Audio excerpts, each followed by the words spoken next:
स्वागत है आपके अपने YouTube चैनल एग्जाम प्रिपरेशन में। दोस्तों, आज हम बात करेंगे हिंदी के बहुविकल्पी प्रश्नों के बारे में। पहला प्रश्न दे रखा है बच्चों। पहला प्रश्न क्या कह रहा है? नई कविता युग की रचना है बच्चों। इसमें क्या कह रहा है? नई कविता युग की रचना है बच्चों। पहला प्रश्न आपका दे रखा है, तो यहाँ से कौन सा ऑप्शन सही हो जाएगा? ए दे रखा है आपका यामा बच्चों, बी दे रखा है आपका खुशबू के शिलालेख, और सी दे रखा है आपका प्रलय सृजन, और डी दे रखा है आपका पुरूरवा। तो यहाँ से यामा यहाँ से एकदम अनकरेक्ट हो जाएगा बच्चों। यामा एकदम यहाँ से गलत आंसर है। बात करें ऑप्शन नंबर डी की, तो D is the right answer. यहाँ से खुशबू के शिलालेख भी आपका गलत हो जाएगा। बात करें प्रश्न ऑप्शन नंबर सी की, तो ऑप्शन नंबर सी आपका दे रखा है प्रलय सृजन, तो ये भी आपका गलत होगा। तो बात करते हैं प्रश्न संख्या 2 की। प्रश्न संख्या 2 बच्चों, प्रश्न संख्या 2 क्या कह रहा है कि सुमित्रा नंदन पंत सुकुमार कवि है बच्चों। ध्यान देने वाली बात है कि सुमित्रा नंदन पंत सुकुमार कवि हमसे पूछ रहा है किस प्रकार के हैं, तो यहां से हमको बताना होगा। पहला ऑप्शन दे रखा है बच्चों प्रकृत के, दूसरा दे रखा है श्रृंगार के, तीसरा दे रखा है आपका बच्चों ज्ञान के, और चौथा दे रखा है भक्त के। तो कौन सा ऑप्शन सही हो जाएगा बच्चों? सही ऑप्शन कौन सा सही हो जाएगा बच्चों? तुरंत कमेंट में लिखो नीचे। बात करते हैं ऑप्शन नंबर बी यहाँ से आपका एकदम अनकरेक्ट हो जाएगा। बात करें ऑप्शन नंबर डी भक्त के, तो ये भी आपका गलत है। बात करें ऑप्शन नंबर सी की, तो ज्ञान के, ये भी आपका गलत है। तो सुमित्रानंदन पंत सुकुमार कवि हो जाएंगे बच्चों प्रकृति के। A option is the right answer. बात करें ऑप्शन प्रश्न संख्या 3 की, तो प्रश्न संख्या 3 क्या कह रहा है बच्चों? प्रश्न संख्या 3 में कह रहा है निम्नलिखित में से मैथिली शरण गुप्त की रचना है बच्चों। यहां से बताना है आपको मैथिली शरण गुप्त जी की रचना कौन सी है। तो पहला ऑप्शन दे रखा है आंगन के पार द्वार। क्या कह रहा है? आंगन के पार द्वार, ये पहला ऑप्शन दे रखा। बी दे रखा आपका अनग, सी दे रखा है परशुराम की प्रतीक्षा बच्चों। सी यहां से डी दे रखा है परशुराम की प्रतीक्षा, और सी दे रखा आपका युगवाणी बच्चों। तो कौन सा ऑप्शन सही हो जाएगा? बात करें प्रश्न संख्या बी की, तो B is the right answer. B अनग मैथिली शरण गुप्त जी की रचना है इसमें। बात करें प्रश्न संख्या 3-4 की बच्चों, तो प्रश्न संख्या 4 हमारा क्या कह रहा है? निम्नलिखित में से जयशंकर प्रसाद की काव्यकृत है बच्चों। ध्यान देने वाली बात है, जयशंकर प्रसाद जी की काव्यकृत पूछ रहा है। तो यहां से पहला ऑप्शन बच्चों क्या दे रखा है? इत्यलम, बी दे रखा आपका अनामिका, और सी दे रखा आपका द्वापर, और डी दे रखा आपका चित्रधार बच्चों। कौन सा सही हो जाएगा? तो यहां से आपका पहला जो ऑप्शन है इत्यलम आपका यहां से एकदम अनकरेक्ट है बच्चों। बात करें द्वापर की, तो आप द्वापर भी आपका गलत हो जाएगा। बात करें घा की, तो घा भी आपका चित्रधार, ये भी गलत है। प्रश्न संख्या बी की बात करें अनामिका, तो Anamika is the right answer. बात करें प्रश्न संख्या 5 की बच्चों, तो प्रश्न संख्या 5 हमारा क्या कह रहा है बच्चों कि भारतेंदु हरिश्चंद्र जी द्वारा प्रकाशित पत्रिका है बच्चों। यहां से भारतेंदु हरिश्चंद्र जी द्वारा प्रकाशित पत्रिका का नाम बताना है बच्चों। कौन सा सही है option? Option number A Saraswati, B Kalpana, C आपका कवि वचन सुधा, और डी आपका ज्ञानोदय दे रखा है बच्चों। तो कौन सा सही हो जाएगा? बात करें प्रश्न संख्या 5 के ऑप्शन नंबर ए की, तो ये आपका सरस्वती आपका एकदम गलत आंसर है। बात करें ज्ञानोदय की, तो ज्ञानोदय भी नहीं होगा बच्चों। बात करें बी ऑप्शन भी आपका कल्पना भी नहीं सही होगा। बात करें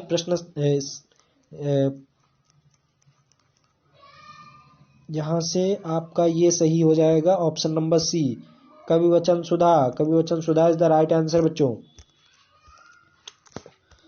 प्रश्न संख्या 6 क्या कह रहा है बच्चों? अष्टछाप के कवि नहीं है बच्चों। यहाँ पे आपको ध्यान देना है कि अष्टछाप के कवि नहीं है। तो यहाँ से प्रश्न संख्या 6 के ऑप्शन आपके कौन से दे रखे हैं? पहला दे रखा परमानंद दास, दूसरा दे रखा है गोविंद स्वामी, तीसरा दे रखा आपका नंददास, चौथा दे रखा नंददास, और तीसरा आपका ईश्वर दास। तो कौन सा ऑप्शन इसमें सही हो जाएगा बच्चों? बात करें प्रश्न संख्या 6 के ऑप्शन नंबर बी की, तो बी एकदम अनकरेक्ट हो जाएगा। यहां से बात करें डी की, तो डी भी अनकरेक्ट हो जाएगा। बात करें ऑप्शन नंबर ए की, तो ए भी आपका गलत है। और बात करें ऑप्शन नंबर सी के, तो सी इज द राइट आंसर, ईश्वर दास। ईश्वर दास इसमें अष्टछाप के कवि नहीं है बच्चों, ध्यान देने वाली बात है, अष्टछाप कवियों को रट लीजिए। बात करें प्रश्न संख्या 7 की, तो प्रश्न संख्या 7 क्या कह रहा है बच्चों, विनय पत्रिका किस काल की रचना है। तो विनय पत्रिका आपको बताना होगा कि किस काल की रचना है, और इसके रचनाकार को आपको नाम भी नीचे कमेंट में लिखना होगा किस काल की है। तो बच्चों बात करें प्रश्न ऑप्शन नंबर ए की, तो ऑप्शन नंबर ए आपका आदिकाल दे रखा है, बी दे रखा है आपका भक्ति काल, डी दे रखा है आधुनिक काल, और सी दे रखा है रीतकाल बच्चों। तो कौन सा ऑप्शन सही हो जाएगा। बात करें ऑप्शन नंबर बी की, तो B is the right answer बच्चों, भक्ति काल। प्रश्न संख्या 7, प्रश्न संख्या 7 क्या कह रहा है बच्चों, प्रश्न संख्या 8 है, कौन सी रामधारी सिंह दिनकर की रचना नहीं बच्चों। इसमें पूछ रहा है, आपको ध्यान देने वाली बात है कि रामधारी सिंह दिनकर जी की रचना नहीं है, इसमें 3 होंगी रचनाएं और एक नहीं है, उसका आपको जवाब देना होगा। ये सन 2019 में आपका बच्चों पूछा भी गया। तो कौन सा सही हो जाएगा। पहला दे रखा है हुक्कार, दूसरा दे रखा है रश्मि रथी, चौथा दे रखा है रेणुका, और तीसरा दे रखा है चित्रधार। तो कौन सा सही हो जाएगा। बात करें ऑप्शन नंबर ए की, तो ए ऑप्शन एकदम अनकरेक्ट हो जाए, ये हुक्कार जी की रचना है बच्चों, रश्मि रथी भी है, रेणुका भी है। Option number C is the right answer, Chitradhar, Chitradhar नहीं है बच्चों।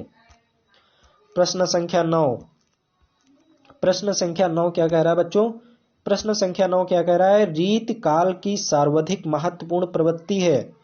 इसमें कौन सा सही हो जाएगा बच्चों, रीत काल की सर्वाधिक महत्वपूर्ण प्रवृत्ति है बच्चों, इसमें कौन सा सही हो जाएगा। तुरंत नीचे ऑप्शन में लिखो, ऑप्शन तुरंत इसमें चूज करो और नीचे कमेंट में लिखो, तो कौन सा सही हो जाएगा बच्चों। बात करें ऑप्शन नंबर सी की, तो सी आपका यहां से एकदम अनकरेक्ट आंसर है, सी आपका जो है वो एकदम अनकरेक्ट आंसर हो जाएगा। और ऑप्शन नंबर ए की राज प्रशस्ति, ये भी आपका गलत है। बात करें डी की, तो डी नीति भी आपका गलत आंसर है। यहां से श्रृंगारिकता आपका सही आंसर हो जाएगा बी। बात करें प्रश्न संख्या 10 की, तो 10 आपका क्या दे रखा है बच्चों, सुमित्रानंदन पंत को चितंबरा कृति किस कृति पर मिली है। चितंबरा जो है वो कृति पुरस्कार जो है वो किस पर मिली है, किस कृति पे मिली है, ये आपको बताना है बच्चों। तो यहाँ से पहला ऑप्शन क्या दे रखा है, भारतीय ज्ञानपीठ पुरस्कार मिला है, दूसरा दे रखा है भारत भारती पुरस्कार, तीसरा आपका साहित्य अकादमी पुरस्कार, चौथा दे रखा है आपका स्वर्णमाला पुरस्कार बच्चों। तो कौन सा सही हो जाएगा, इसमें तुरंत नीचे कमेंट में लिखो बच्चों। पहला ऑप्शन यहाँ से आपका भारत भारती, तो चितंबरा पर आपका यहाँ से कौन सा पुरस्कार मिला है सुमित्रानंदन पंत जी को, भारत भारती नहीं पुरस्कार, ये गलत है आपका option number B. Option number A Bharatiya Jnanpith पुरस्कार मिला है बच्चों, ऑप्शन नंबर ए। बात करें ऑप्शन नंबर सी की, तो सी भी अनकरेक्ट हो जाएगा बच्चों। बात करें ऑप्शन नंबर डी की स्वर्णमाला पुरस्कार, ये भी आपका गलत आंसर है, और ये सन 2020 में पूछा भी गया बच्चों, ध्यान देने वाली बात है। यहाँ से बात करते हैं प्रश्न संख्या 11 की, तो प्रश्न संख्या 11 क्या कह रहा है बच्चों कि राम की शक्ति पूजा कविता के रचयिता आपको बताना है बच्चों। तो राम की शक्ति पूजा के रचयिता यहाँ से कौन सा सही हो जाएगा बच्चों। बात करें option number B, option number B एकदम गलत है बच्चों। बात करें ऑप्शन नंबर डी, ये भी गलत हो जाएगा। जयशंकर प्रसाद भी आपका गलत है। राम की शक्ति पूजा ये सूर्यकांत त्रिपाठी निराला जी की है रचना है बच्चों। तो ये थे आपके आज के टोटल 11 प्रश्न बच्चों। यदि आपको ये सेशन पसंद आया हो तो वीडियो को लाइक शेयर सब्सक्राइब जरूर करें बच्चों, लाइक और शेयर सब्सक्राइब जरूर करें। धन्यवाद, मिलते हैं अगले वीडियो में बच्चों।